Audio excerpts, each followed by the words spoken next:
उन मुसलमानों का ज़मीर कहाँ मर गया है जो राष्ट्रीय मुस्लिम मंच का ढोल बजाते फिर रहे हैं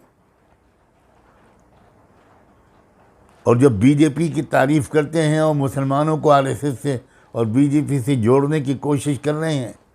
क्या हो गया है आपको? आप ये ऐलान क्यों नहीं करते कि अब हम मुसलमान नहीं हैं? मुसलमान नामों के साथ ऐसी बेगैरती, मुस्लिम पहचान के साथ इस कदर ज़मीर फरोशी। आप मुसलमान हैं तो आपको कुछ तो ख्याल होगा कि मरने के बाद खुदा के सामने खड़ा होना है।